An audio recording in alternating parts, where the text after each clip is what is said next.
Today on the Bumper to Bumper Roadmap, fact or fiction. Of course, we're taking your text and phone calls. And what should you expect from warranty on your auto repair? You know, Dave, this comes up a lot. I mean, when we're talking to a customer, we always tell them what the warranty is that they should expect with our repairs when we're done.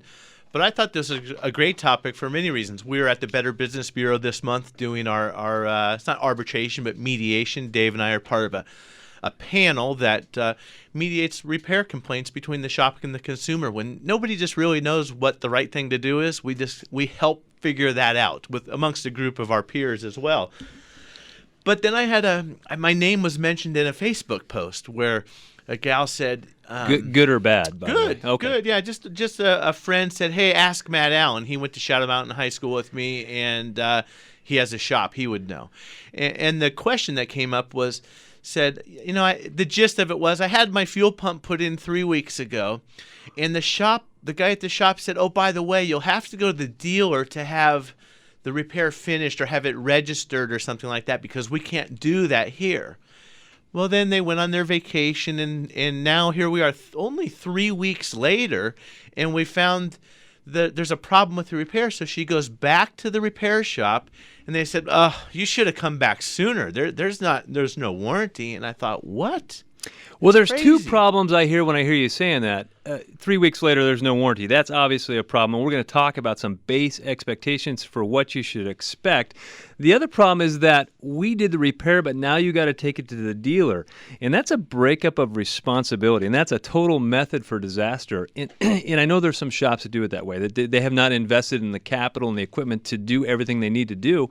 But we bolted something on. Now it's got to go to the dealer. Now when there's a problem, whose issue is it? Well, and I can understand that happening at times, but you're right, Dave. There was a couple problems there, and I guess if it was my shop, if you're at Virginia Auto Service and we can't complete the repair, you may or may not know that. We're just going to handle it. Right, you're going to get it done whether you could take it to the dealer. Yeah, it's just, I'm going to call you, I'm going to tell you this is what needs to be done, and this is how much it is. That's not your problem. If I can't fix your car, and that was my response to this Facebook post, I said a couple things. If the shop doesn't have the equipment to complete the repair, I don't know that I wanted to even start the repair, or at least they should see that whole thing all the way through so that you know you got a completed repair, not just a portion of a repair. When you and I were first talking about the Facebook post, they refer to the shop as favorable. You know, hey, we like them. They've been good to us until there's a problem. And everybody's smiling and great until there's a problem. Anytime, I go talk to a sales guy, he sells me something, and you know what, I sign up. I'm like, yeah, these guys are great. And then something goes wrong, and they disappear. And so that's seems like the American way more and more. But, you don't know how good your shop is until there's a problem. And there's always a problem, and don't think there's not. And I have this statistic that I believe myself, but you know what? There is not a panel or somebody said this is what it is. But auto repair, whether you're going to an independent or to a dealership or to whatever it may be, the best of products and services experience a failure from time to time. And I would put, I know the parts out of the box have a failure rate of 2%. So now we have the human factor where we're installing the part. So now are we talking about 5%? And people would probably disagree with me, but I would say as a whole, auto repair has issues 5% of the time. It's not uncommon. You guys have all had auto repair. You've all picked it up, drove it away, and you're like, this isn't right, and you got to go back to the shop and say it. So the base expectations, most reasonable established shops offer a 12-month, 12,000-mile warranty, and that's parts and labor. And what I deem as warranty is you don't have to spend more money to get fixed what didn't go right. Warranty is you bring me the keys, I take care of it, you don't spend any more money and you get your car back. That's what I would consider warranty. Now, there's some chains out there that are typical. Anything comes back, you got to get some extra money from them. Don't fall for that. It should be... Yeah, you're starting to disagree. What's your thought? Well, there are some times when it's so subjective. So the alternator goes bad. You put an alternator on the car, and then 6 months or 9 months later it fails. That's pretty easy. We just put another alternator on, okay? Not a big deal. Right. You're not paying anything. Well, maybe we have a situation where I don't know. Let's make up a leak. We fixed a hose 6 months ago, and then you come back because the car's overheating again. Well, you may have the same symptom, but your repair may not be under warranty. So yeah, one was because the thermostat was bad, so that may be in the overheating issue, and now one's because the heater hose is bad. Right. And so you fixed a component within the cooling system, but you didn't rebuild the whole cooling system. So that would make sense, but that would be a situation. So sometimes that does come up.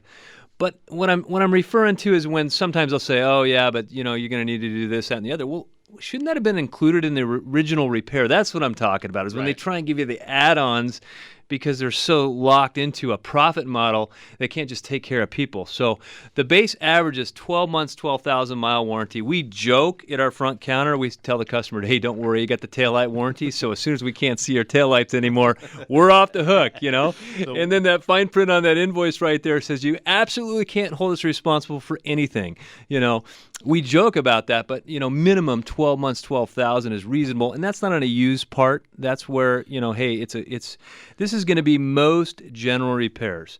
Stuff you take your car in the shop, they fix it. It's usually the same day or the next day that you could get your car back.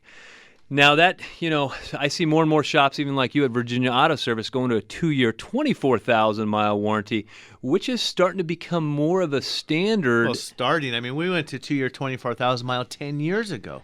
I mean, and some of it is marketing, and that's what I want to kind of get into. 12 months, 12,000 miles. That's a no-brainer, so to speak. That's what you should expect. Any good repair should last that long. And you might actually be surprised. I won't mention it. There's some national chains that give 90 days. I think that's unacceptable. But then you can buy up to the year. Right. So, right.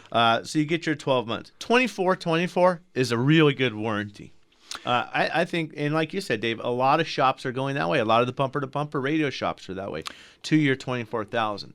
Start getting to 336. Well, let me talk about the other one. This is the lifetime warranty. Okay. And I specifically think about it on brakes because there's a couple of brake chains that say, hey, we're going to guarantee your brakes for life, pro rata. And that's a word they say really fast in the advertisement, pro rata. And that's prorated, I guess, is what that means. And I really haven't combed in and read the warranty and all that stuff. But from what I hear, the pads themselves have a lifetime warranty on them, but the labor, and usually when you go back in, wow, your brake pad's worn out because your calipers are worn or this is that and the other, and you're still pulling your wallet out. So lifetime on a wear component is what I would consider to be unreasonable. And you mentioned it just doesn't make sense that it's going to last forever. How can you guarantee it forever and stay in business? If it sounds too good to be true, it is. What was the rest of the sentence? I don't know. It sounds too good to be true. It isn't. I don't know. But, and you jumped over that step when you went to lifetime, and I was going to say, you start getting much beyond 24 months, 24,000. I think now you start getting into the marketing. The marketing You see 36,000. You see fixed for life. But then I've looked at some of these warranties. I've been in some peer groups of other shops. Hey, you should go to this warranty. It's great. And I say, well, so what's the warranty? I don't want to have a lawyer write my warranty. My warranty is 2 years, 24,000 miles. We're going to take care of you, period. So you get 36 months, you get lifetime, then you're jumping through hoops and you're reading a lot of asterisks. Maybe so you have to do this and you have to do that and you have to do the other. And I did at one point offer a warranty that was, lifetime renewable warranty. So as long as you came back for service, we took care of it. And what we found is it just didn't feel right. So we scrapped that whole program. We continued to honor the warranty. But as far as now, that's where we get into components because I sell transmissions. Mm-hmm. In a 12-month, 12,000-mile warranty, that's generally will not fly with a transmission. And there's still transmission shops that offer that. But if you're paying for a first-class transmission job, 3 years is pretty common. Well, yeah. If we want to take it to we'll look at the transmission element of it now. If you're getting a 12-month, 12,000-mile warranty at the transmission shop on an overhaul, I mean on a good quality job, on a complete job, a 12-month, 12,000-mile warranty, I liken that to the 90-day warranty of a repair shop. That's not even very good. So what you say, I mean, Tri-City Transmission, it's a 3-year 100 if you really do the job right. Now, there's some cases, and we do it at our shop. We have the way that we know is the best way to fix your car. And you might just say, Matt, I just can't do that. I don't want the premium. I don't want the best alternator. Well, in that case, then we might say, okay, we're not going to warranty our labor because this is not a part that we would use. We'll still stand behind the part, but you're only going to get 90 days on the labor or something like that. So there's some level of kind of negotiate for, hey, we can use a lesser part or component, but it's not going to be a regular 2-year 24, but maybe we're just going to do 12 months, 12,000. Is that okay with you? Right. You're going to save some money at the same time. We're going to save some risk because it's not that new part. Yeah, and then we can talk about, you have warranties within that general big repair bill. So let's just say you go get a $1,000 repair at the shop and you got a battery. So within that shell of 2 years, 24,000, your battery might have a 42-month warranty or a 30-month warranty above and beyond. Maybe certain components like the radiator itself might have a lifetime, although a lot of those manufacturers are getting away from that. Well, I think it's shocks and struts. I see some long warranties like on a Monroe Sensitrack or something like that. Yeah, it's a lifetime warranty on that thing. You still might have to pay the labor after 70,000 or 80,000 miles. So there's a lot of little things that make that happen too.